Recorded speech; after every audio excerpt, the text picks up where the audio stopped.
তুমি গোপাল দাদাকে নিয়ে এসছো? কি করবে গোপাল দাদাকে নিয়ে? বসে থাকবে? আচ্ছা বসো, এখানে রোদ পাও, নিচে রাখে না, কোলে নিয়ে বসো।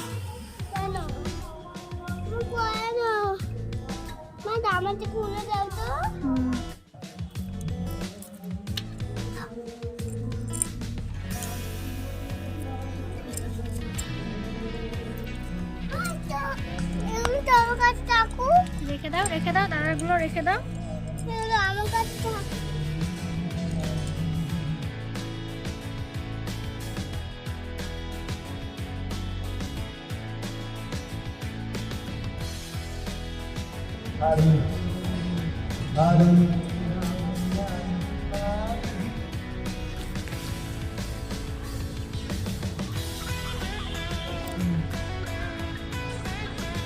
কি করছো?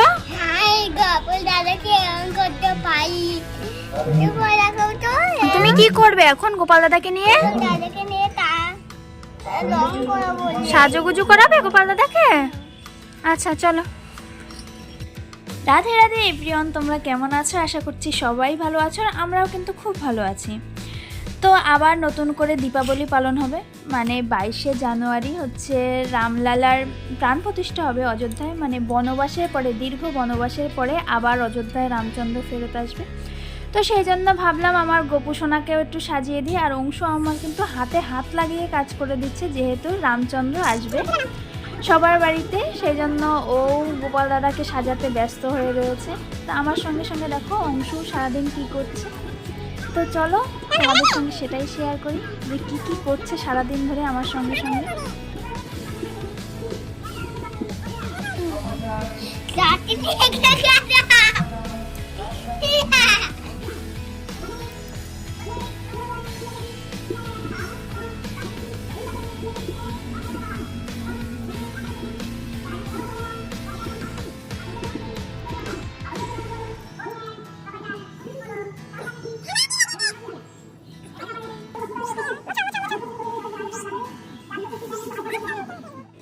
তো যেহেতু এখনও অনেক ঠান্ডা রয়েছে, সেই জন্য গোপালকে নিয়ে আমি ছাদে চলে এসেছি। ও সরি আমি আনিনি, অংশু নিয়ে এসছে গোপাল দাদাকে।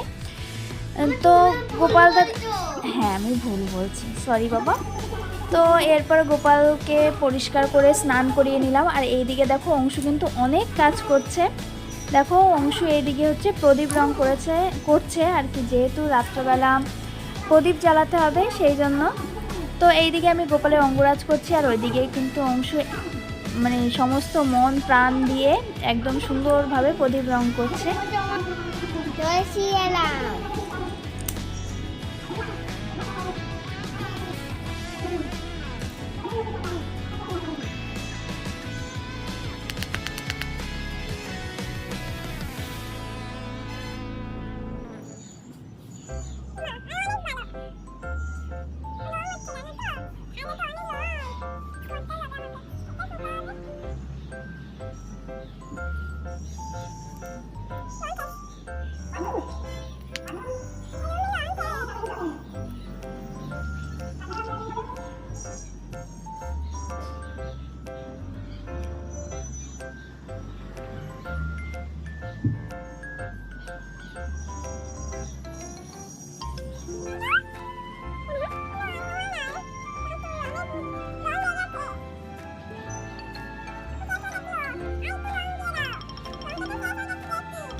তো গোপালের অঙ্গরাজ করা কিন্তু কমপ্লিট, আর গোপালকে সাজুগুজু করে দেওয়া হয়েছে।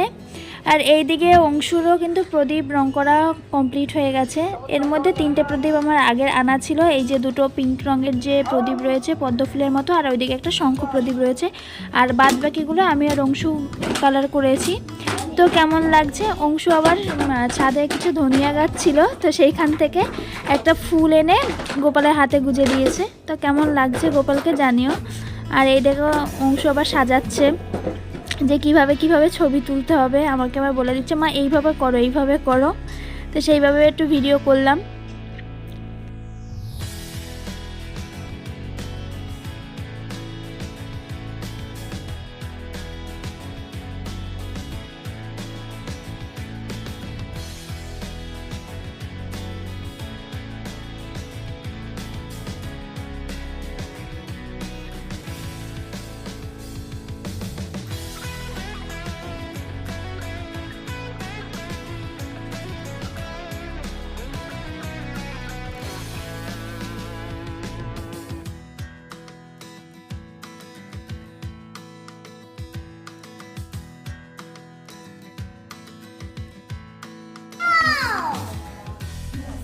আমি আছি তো, আমি তুলতে পাইবো। এটা নাও ডালো কেন? তো সন্ধ্যাবেলার কিছুক্ষণ আগে ভাবলাম অংশু ঘুমালে একটু সাজানোর ইচ্ছে ছিল, কিন্তু দেখলাম আজকে আর অংশু ঘুমালো না। তো আমার সঙ্গে সঙ্গে চলে আসলো ছাদে। তো আমাদের ছাদের ওপরে না একটা মানে ঠাকুর ঘর রয়েছে। তো এতটা উপরে বলে কেউ যায় না, আমরা নিচেই ঠাকুর ঘরের ব্যবস্থা করা হয়েছে। তো সেই জন্য আজকে সব পরিষ্কার টরিষ্কার করে তো সেই ঘরেই ভাবলাম একটু সাজাবো। তো অংশ দেখো সুন্দরভাবে ফুল মানে খুলে খুলে দিচ্ছে, আর আমি সাজাচ্ছি বসে বসে। তো আমাকে সাজাতেও সাহায্য করছে ও।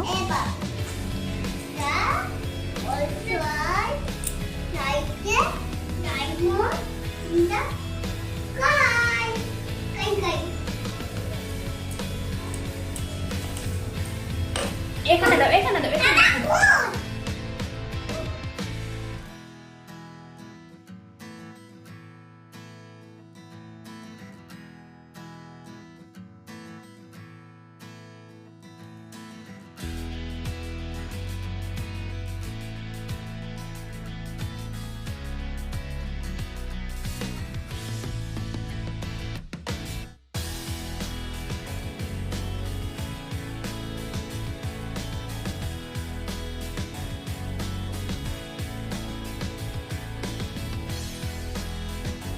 श्रीरामचन्द्र कृपालु भज मन हरन भव भयो दारुणम।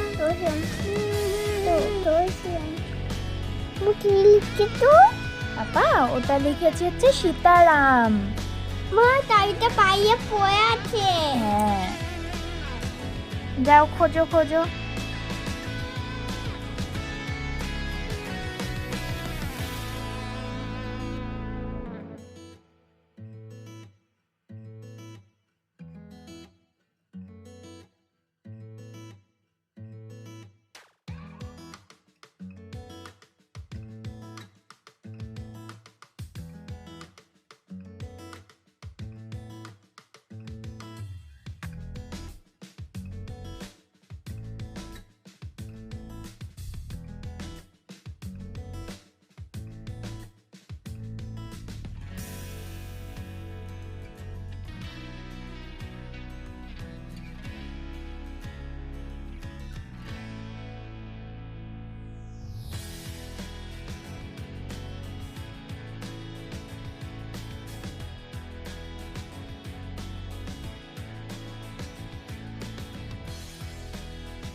তো এরপরে আমি নিচে চলে আসলাম আমার ঠাকুর ঘরে। সেইখানে সন্ধ্যা লাগাবো, যেহেতু সন্ধ্যা হয়ে গেছে সন্ধ্যা লাগাবো। আর এখানেও আমি দুটো মাটির প্রদীপ রেখে দিয়েছি, একটা হচ্ছে আমি গোপালকে আরতি দেখাবো আর একটা হচ্ছে আমার বৃন্দাজিকে আরতি দেখানোর জন্য। তো এরপরে আমি নারকেলের ছোবড়া টোবড়া নিয়ে রেডি হয়ে গেছি সন্ধ্যা লাগানোর জন্য। এরপর গোপালকে সেবা দিয়ে রাত্রে ঘুম পাড়িয়ে দেবো।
তো অংশুর পাপা আজ সারাদিন বাড়ি ছিল না, কলকাতায় গিয়েছিল একটু কাজের জন্য। তো কাজ টাজ করে যখন বাড়ি আসলো তখন ফেরার পথে আমাদের জন্য একটা কেক নিয়ে আসলো, এগলেস কেক। যেহেতু অংশু খুব কেক খেতে পছন্দ করে, তো ভাবলো আজকের দিনটা যখন ভালো আছে তো কেকটা নিয়ে আসলো। তো এসে এইভাবেই আমাদের উদযাপন করা হলো রামলালার প্রাণ প্রতিষ্ঠা দিবস। তো ভিডিওটা কেমন লাগলো, ভালো লাগলে লাইক কমেন্ট আর শেয়ার করতে ভুলো না, আর চ্যানেলটাকে সাবস্ক্রাইব করে নিও। তো আজকের মতো টাটা। সাবস্ক্রাইব করে দেন না প্লিজ প্লিজ।